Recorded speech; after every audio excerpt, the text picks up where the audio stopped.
seafloor, Shade replied. Pa drew Zoe and me back into the fold of the settlers.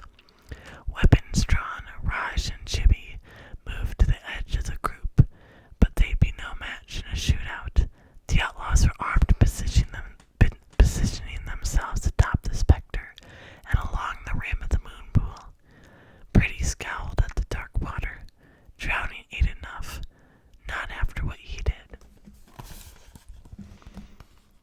And here I thought my news might improve your mood, Shade said dryly. An outlaw sniggered, revealing a mouthful of sharp-ended teeth. I recognized him from the airlock in the sunken rig, and wasn't surprised to see that his arm was in a sling. One look from Pretty stripped the grin from the guy's face. Guess he wasn't as scary as his teeth made him seem, or else, under the cool surface, Pretty was even scarier. Eel, Shade pointed at the view phone on the wall. Bust that. Heading across the wet room, Eel passed Gemma, who was standing apart from the cluster of settlers. As he pressed his hands to the screen, he flashed her a dimpled smile. You're Gemma. I'd know you anywhere. She ignored him. Done, he called to Shade. Do the elevator too, Shade said. We need a head start. Eel gave Gemma a sidelong look as if he wanted to tell her something. Now, Shade ordered, which sent Eel hustling to the elevator, where he placed his palm on the panel. Shade smiled at the settler's confusion. Electromagnetic pulse, very handy. With the tip of his head, he sent Eel back to the sub. The Rangers should be here soon enough to let you all out, he told the settlers. He paused by Ma. Want to keep them safe. Stay in the ocean.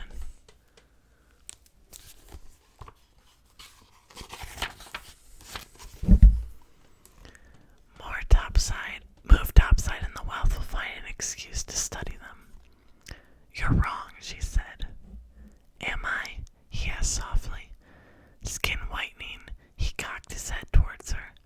When she stumbled back in horror, I saw that a puckered and rectangular scar marred Shade's scalp, like someone had created a flap to access his brain.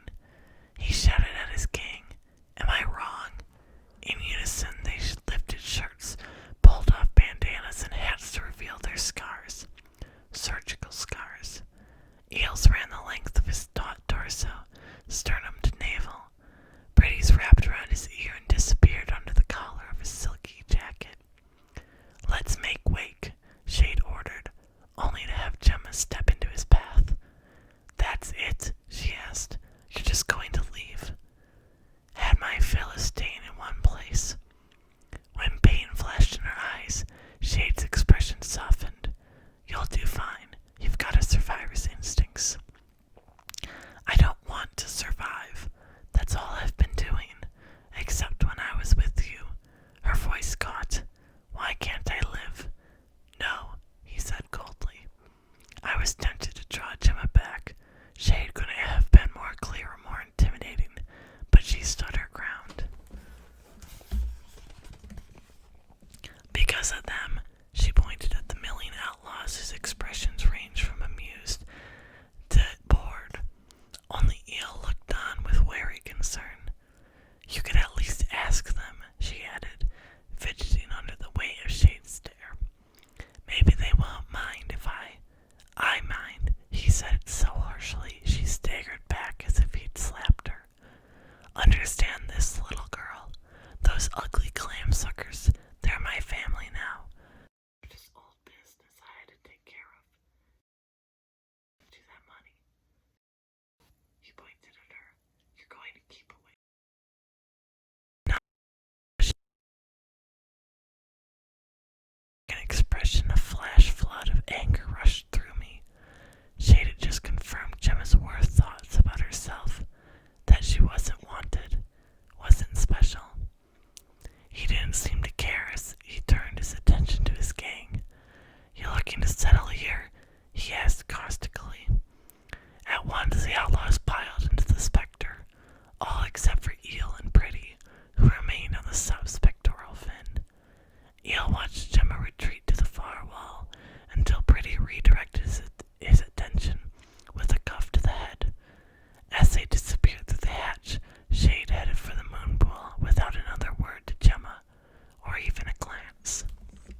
I saved your life. You owe me. He paused. What do you want? Your word that you won't raid another homestead. The Commonwealth did you an injustice, not us. Oh yeah, we'll take the word of an outlaw, Raj scoffed. I met Shade's gaze. I'll take Richard Strade's word. His lips twitched, but he held up his right hand. No homesteads, no settlers. There's something else. I crossed to Gemma, who remained stone-faced with her back pressed to the wall. Shade put a foot on the rim of the moon pool. My life ain't worth 2 favors. You're not doing it for me. I pulled a paper and pen from the pouch on the belt and strode to him. You're doing it for her. Sign this. I thrust them at Shade. He didn't move. What is it? An emancipation form. It releases her as a ward of the Commonwealth. When Shade raised his hand, I jerked back, expecting a blow to knock me into tomorrow. Amusement glittered in his eyes, and he tucked the paper from my fingers. She going to stay with you? He asked as he signed. If she wants. I took back the form. As Shade pounced onto the Spectre's bumper, I checked the signature. Richard Strade. Written extra large. I whirled to show Gemma, but saw that she'd slipped behind a large rolling toolbox as if trying to make herself invisible. Chibi stepped forward. Gemma can live with me. Shade's black eyes found him, unscored by an even blacker scowl. Chibi shuffled back into the cluster of settlers, muttering, just trying to be part of the solution. Inside the Plexodome, the gang of young outlaws waved, their expressions ironic as Shade slammed the hatch shut behind him. When the Spectre sank beneath the water, Gemma slid down the wall until she was hidden behind the toolbox. Now what? Chibi asked. They really did shut it down, Charles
scales on the outside, then emitted a string of profanity that was about as obscene as I'd ever heard.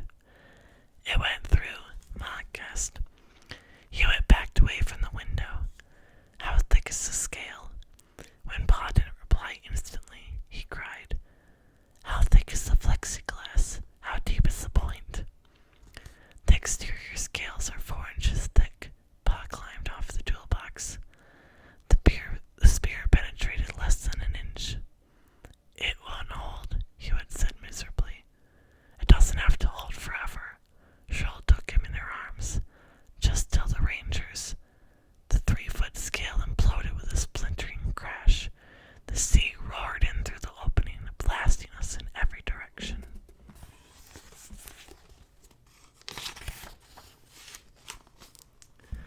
That's the end of chapter 28. So now we'll read the last chapter, which is chapter 29. The sea filled the room with such force that set the trade station spinning on its tether lines. The water in the moon pool churned from the vibration. Above the splashing and shouts, a klaxon horn sounded, followed by an eerily calm female voice. Attention, emergency. Scale 2093 has been compromised. Evacuate lower station immediately. The service tube, Ma shouted over the din. Hurry. Though everyone was scattered across the floor, we splashed toward the tube, fighting against the spin, water up to our knees. We need to prop open the hatch. Pa hauled up the lid of the toolbox.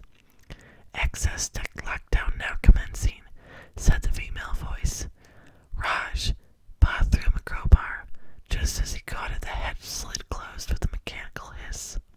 No, Raj slammed the crowbar against the steel-bladed hatch. Access deck sealed, the computer announced. The klaxon horn wailed on in a demented rhythm as 2 more streams of seawater burst through the new fissures. Then suddenly the trade station jerked to a halt and everybody stumbled to keep their balance. The station's tether chains were all twisted up. Before I could shout a warning, the chains unwound, starting slowly then gaining speed as they whipped in the opposite direction. Ma caught Zoe as she tumbled past and hoisted her on top of a long row of metal cabinets. The station moaned under the torquing pressure, and the sea sloshed in at an even faster rate.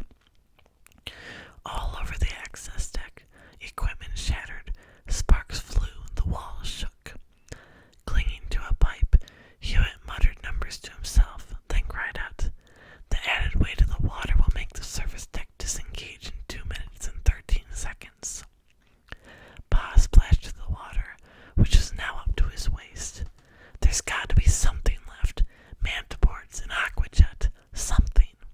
There's nothing, I said. I checked. Not even a pack of liquid gin. The lights flickered and failed.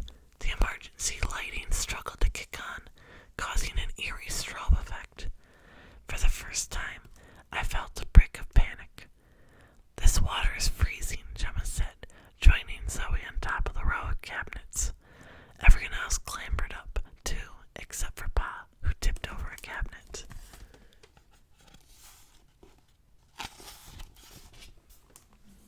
I realized he was checking to see if it would retain air, but no, it sank. We're going to have to swim for it, Chippy said. Hearing Gemma's gasp, I took her cold hand in mine. We won't leave you behind. Are you crazy? Raj asked Chippy. We're over 100 feet down. Without fins, even I couldn't get to the surface on one breath.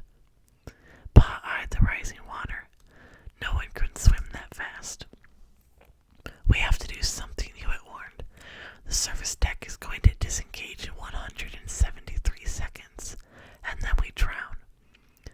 Even if the others weren't paying attention to Hewitt, I listened, and had no doubt that his prediction was dead on. Sirens howled. The station rolled with the weight of the water gushing in. Emergency lights flashed. Ma and Raj were right. No one could swim fast enough to make it to the surface on just one breath. No human, anyway. Jumping to my feet, I yelled, Be right back. I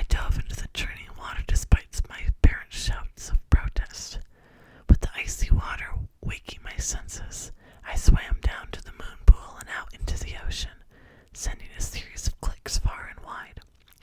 Agitated clicks, a perfect imitation of a dolphin's distress cry. And it was answered as I knew it would be. I shot back inside the station of service with a splash. I flagged us a ride. What do you? Pa's words rolled off when a dolphin popped up next to me. More dolphins appeared, zipping across the flooded room, clicking excitedly. Pa looked as if she didn't recognize me. Trust me, I said. Shaken, she nodded. Then suddenly she laughed. Tell us what to do. She sounded as excited as Zoe after her first whale ride. Just hold on tight, I said. Who wants to go first? Zoe's hand shot up. I do. Pa pushed her hand back down. You'll go with me. That big one should be able to handle both of us. Jimmy volunteered to be first. When he jumped in, I guided him onto a dolphin. See you topside, glow stick, he said, smiling nervously. You'll be fine, I assured him. Just let this guy do all the work, I said, giving the dolphin a pat. With his arm around its dorsal fin, Chippy inhaled deeply and the dolphin dove for the moon pool. One after another, the others did the same while Hewitt counted down the seconds until the service deck disengaged. You have 19 seconds to get out of here, he warned me just before his dolphin dove under the surface.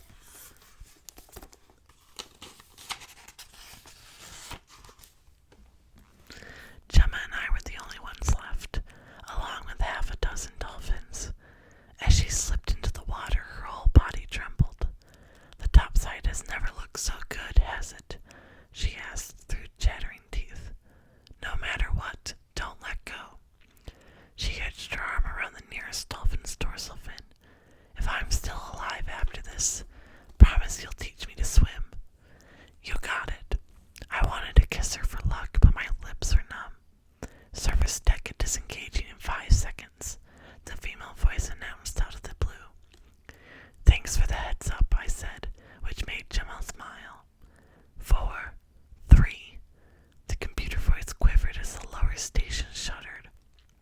See you on the surface. I chose the biggest dolphin left and took hold of its fin. Gemma gave a scared little laugh and then inhaled deeply. Together our dolphins dove and exited through the moon pool. Side by side we rode upward, following the curve of the lower station until we reached the elevator cable at the top. I directed my dolphin to the outside position. The dolphins without riders shot past us, heading for the surface. I cast out clicks as we climbed the water column. Nothing registered below us except the tremendous mass at the lower station. Clicking to the left, again I received no worrisome signal back.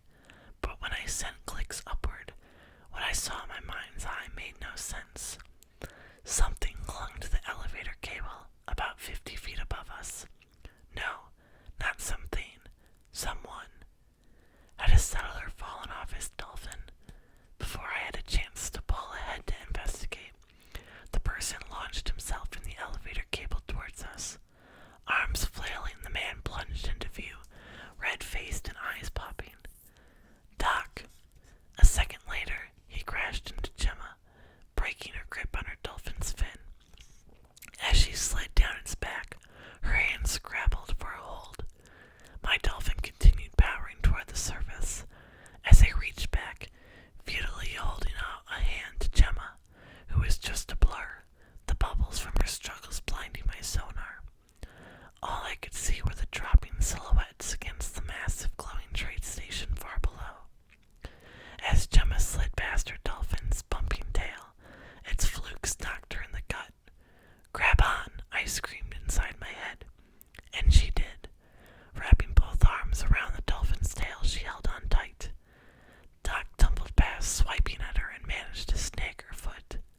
He clawed his way up her leg, hand over fist. Gemma kicked and writhed, trying to free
strode down to meet it, my ears popping.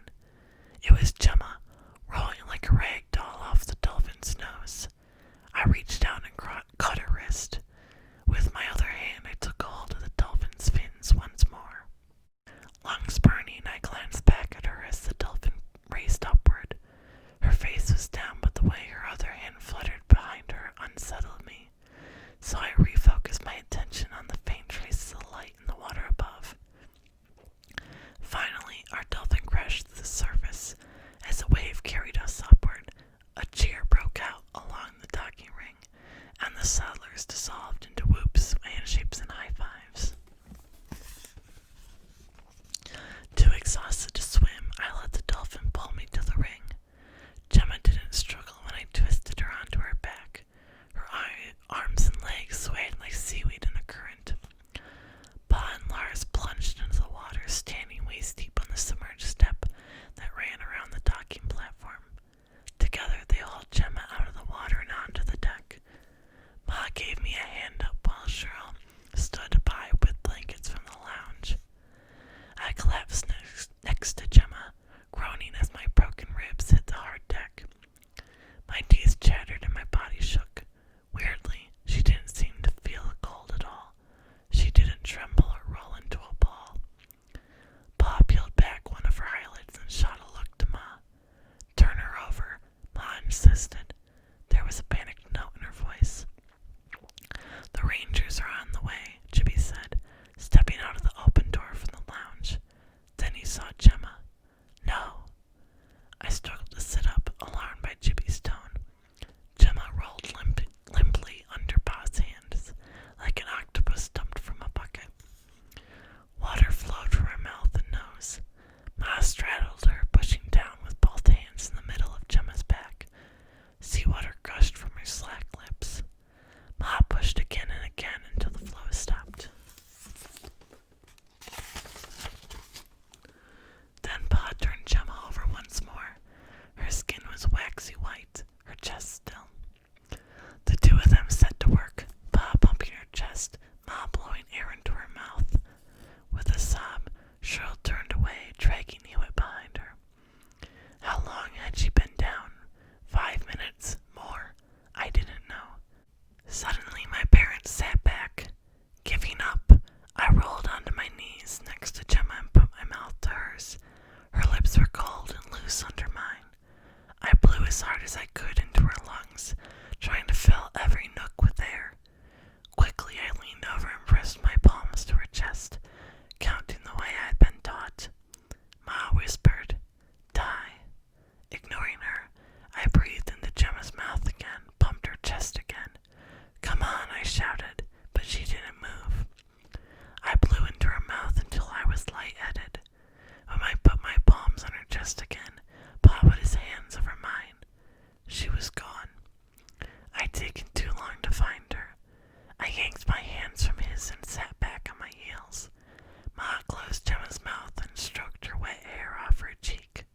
But Gemma was tough. Hadn't she said so every chance she got? I ripped open her t-shirt, exposing her bra. Her chest was cold and still. "Zoe," I beckoned her closer. "Put your hands on her." "I don't," Ma cried. When Zoe didn't move, I took her hands and placed them on Gemma's chest, right over her heart. "Do it," I said softly.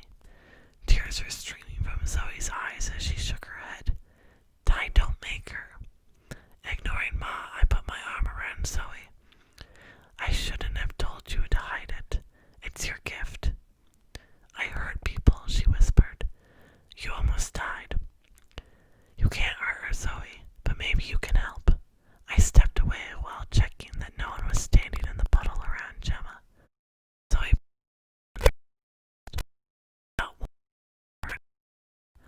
as my parents and the other settlers gasped. Gemma's body relaxed, lifeless. "Try it again," I urged. Again her torso jumped, and again her chest fell, inert. A hush fell over the group. Stricken, Zoe looked up at me. "That's enough," Pa said firmly. "It's over, Ty," Cheryl said, gently putting a hand on my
Cheryl pushed past Pa and took the other side, rubbing Gemma's limbs to get her blood flowing.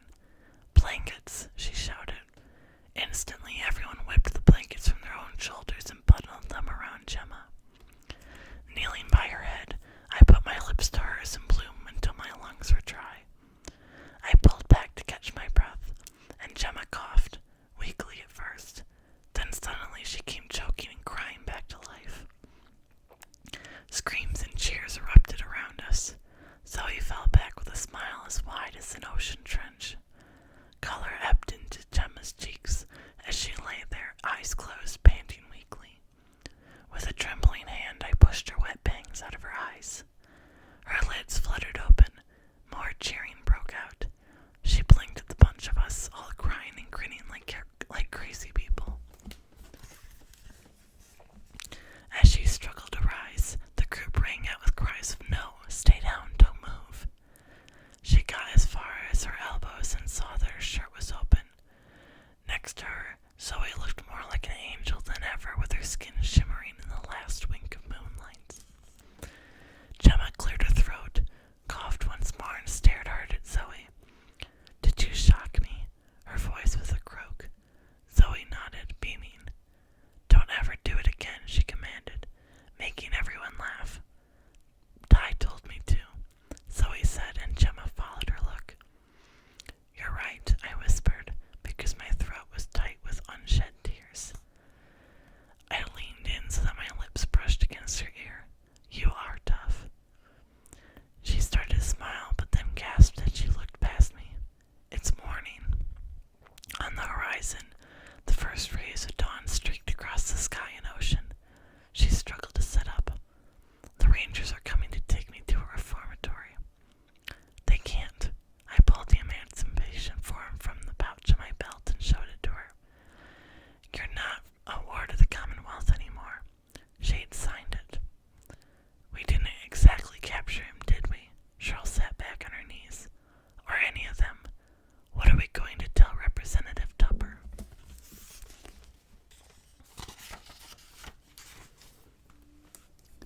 "Tupper is our problem, not the Seablight gang," I said angrily. "True enough," Lars said, "but the wealth will keep laying the pressure on us.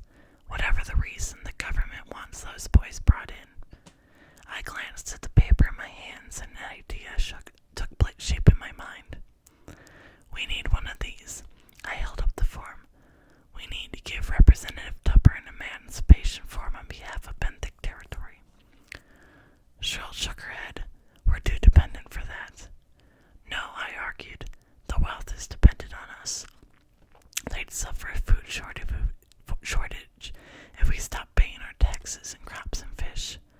Ma caught my enthusiasm. "If the government gave us a fair price for our crops, we wouldn't need subsidies. We could afford to buy our supplies from the mainland." "The government ain't going to give us anything," Raj scoffed. "Look," Jibby shouted, "the Rangers." Two winged ships crested the horizon, with their spun aluminum sails catching the light from the rising sun. They skimmed over the waves. I faced the group. "That's the point. We don't ask. We tell them that we're self-governing governing